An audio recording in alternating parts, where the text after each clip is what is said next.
ും ചാരത്തും ദൂരത്തും ശ്രദ്ധിക്കുന്ന ഏവർക്കും ഞങ്ങളുടെ സ്നേഹവന്ദനം അറിയിക്കുകയാണ്.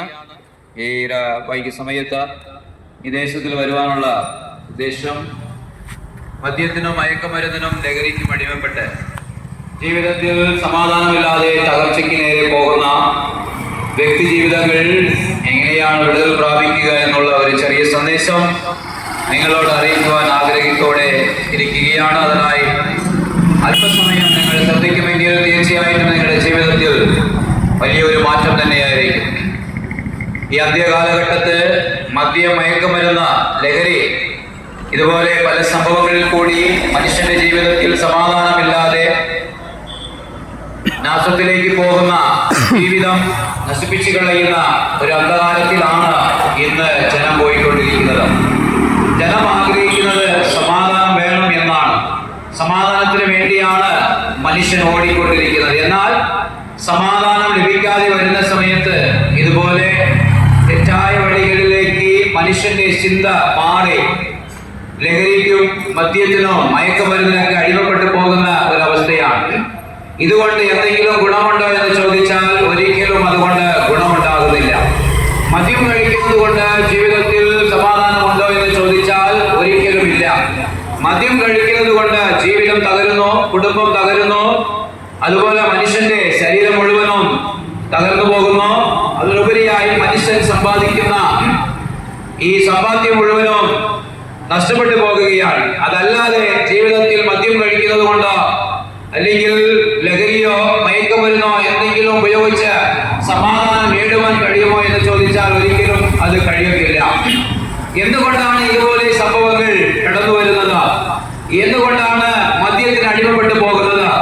എന്തുകൊണ്ടാണ് ജീവിതത്തിന്റെ അവസ്ഥയിൽ സമാധാനം ലഭിക്കാതെ വണ്ണം ലഹരിക്കും മദ്യത്തിനും മയക്കുമരുന്നിനും അതുപോലെ തന്നെ ലോകത്തിന്റെ വെടിക്കുത്തുകളിലേക്ക് കടന്നുപോയി സമാധാനം ലഭിക്കത്തില്ലയോ എന്നൊക്കെ മനുഷ്യൻ ചിന്തിച്ച് ആഗ്രഹിച്ചു ഓടുന്നു? എന്തുകൊണ്ടാണ്?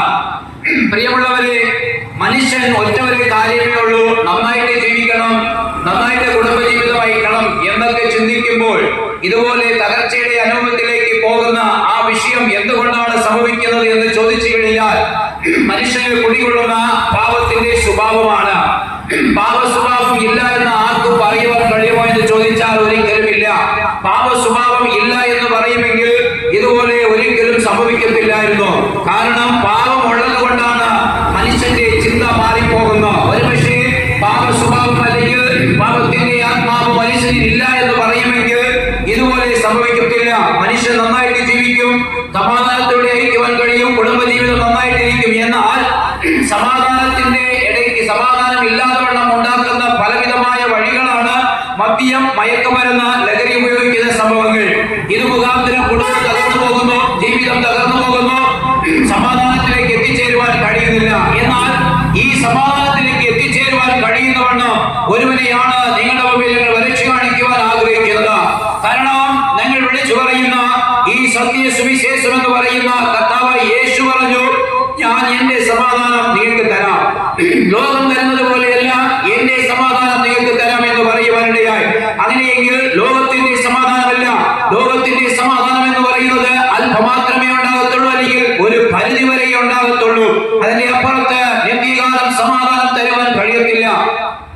മദ്യത്തിന് അങ്ങനെ സമാധാനം തരുവാൻ കഴിയുമോ? സിനിമ വരിക്കുത്തുകൾക്ക് നിത്യകാലം വരെ സമാധാനം തരുവാൻ കഴിയുമോ എന്ന് ചോദിച്ചാൽ ഒരിക്കലുമില്ല. എന്നാൽ ലോകത്തിന്റെ വരിക്കുത്തുകളിലേക്ക് പോയാൽ അതിൽ ഒരു സമാധാനം കണ്ടെത്തുവാൻ കഴിയുമോ? ഇല്ല. അല്പസമാധാനത്തിന് വേണ്ടി അല്ലെങ്കിൽ അല്പസമയത്തിന് വേണ്ടിയുള്ള സമാധാനത്തിന് മനുഷ്യൻ കൊതിക്കുമ്പോൾ ഞങ്ങൾ ഇവിടെ വിളിച്ചു പറയുന്ന കർത്താവ് യേശു തരുന്ന സമാധാനം എന്ന് പറയുന്നത് നിത്യകാലമായി തരുന്ന സമാധാനമാണ്. കർത്താവ് യേശു നിങ്ങളുടെ ജീവിതത്തിൽ കടന്നു വരുമ്പോൾ നിങ്ങളുടെ ജീവിതത്തിൽ മാറ്റം വരികയാണ്. കർത്താവ് യേശു ലോകത്തിന്റെ വെളിച്ചമായിരിക്കുന്നു എന്ന് പറയുവാനിടയായി. അങ്ങനെ ഈ ലോകം ഇരുട്ടിനല്ലേ, ലോകം പാപത്തിനല്ലേ. അങ്ങനെ പാപമില്ല എന്ന് പറയുമെങ്കിൽ കൊലപാതകങ്ങളും അതുപോലെ തന്നെ ആത്മഹത്യ ഇതുപോലെ സംഭവങ്ങൾ വർദ്ധിക്കുമോ?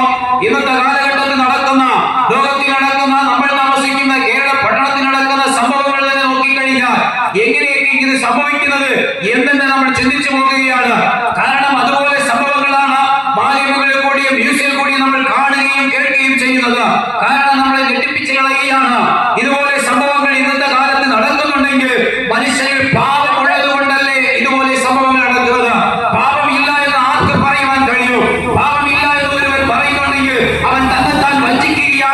വചനം വ്യക്തമായി പറയുന്നു. വചനം പറയുന്നു, സത്യം അറിയുകയും സത്യം നിങ്ങളെ സ്വാതന്ത്ര്യമാക്കുകയും ചെയ്യുന്നു. അങ്ങനെയെങ്കിൽ നിങ്ങൾ സത്യം അറിയട്ടെ. ഞങ്ങൾ ഒരു കാലത്ത് ഇങ്ങനെയായിരുന്നു. സത്യം അറിയാതെ ലോകത്തിന്റെ വെളിക്കുത്തുകളിലേക്ക് മദ്യത്തിന് അടിമപ്പെട്ടവരാൽ ജീവിത തകർച്ചയിലേക്ക് പോയപ്പോൾ ഇതുപോലെ സന്ദേശം കേട്ടാൽ ആ നിന്നകളിൽ വേണ്ട, ഇത് ശരിയല്ല എന്ന് തട്ടിക്കളഞ്ഞിട്ട് പിന്നീട് അത് മനസ്സിലാക്കുവാൻ കഴിഞ്ഞു. ഈ സത്യമല്ലാതെ ഒരു മനുഷ്യനെ വിടുവിക്കുവാൻ ആർക്കും കഴിയത്തില്ല, ആത്മരക്ഷ തരുവാൻ ആർക്കും കഴിയത്തില്ല, സമാധാനം തരുവാൻ ആർക്കും കഴിയത്തില്ല എന്ന് മനസ്സിലാക്കുവാനിടയായി. അതുകൊണ്ടാണ് ഈ സന്ദേശം ഏറ്റെടുത്തതിനു ശേഷം ജീവിതത്തിൽ വളരെ സന്തോഷവും സമാധാനവും അതിനുപരിയായി ആത്മരക്ഷ ലഭിക്കുവാനിടയായി. അത് ലഭിച്ചത് കൊണ്ടാണ് ഇന്ന് ഈ വൈകിയ സമയത്ത് നിങ്ങളോട് ആ ആത്മസന്തോഷത്തിനെ പങ്കുവയ്ക്കുവാൻ ആഗ്രഹിക്കുന്നത്. പ്രിയമുള്ളവരെ, മനുഷ്യൻ തന്റെ ജീവിതത്തിൽ സമാധാനത്തിന് വേണ്ടി തന്നെയാണ് മനുഷ്യ ലോകത്തിൽ ഓടിക്കൊണ്ടിരിക്കുന്നത്. എന്നാൽ മനുഷ്യന് കുടികൊള്ളുന്ന ഒരു ആത്മാവുണ്ട്. ഞാൻ പറഞ്ഞതുപോലെ തന്നെ പാപത്തിന്റെ ആത്മാവ് ഇല്ല എങ്കിൽ ഒരുപക്ഷെ മനുഷ്യൻ നന്നായിട്ട് ജീവിക്കുമായിരുന്നു, സമാധാനം ലഭിക്കുമായിരുന്നു, അവൻ ആഗ്രഹിക്കുന്ന വിധത്തിൽ പോകുമായിരുന്നു. എന്നാൽ മനുഷ്യന് കുടികൊള്ളുന്ന ഇരുട്ടിന്റെ ആത്മാവ്, ലോകം ഇരുട്ടിലാണ്. പാപത്തിന്റെ ആത്മാവുള്ളിൽ കിടക്കുമ്പോൾ ആ പാപത്തിന്റെ ആത്മാവ് പുറത്തേക്ക് പോകണമെങ്കിൽ സത്യമുള്ളിലേക്ക് ചെല്ലണം. സത്യം എന്ന് പറയുന്ന യേശു അല്ലെങ്കിൽ സുവിശേഷ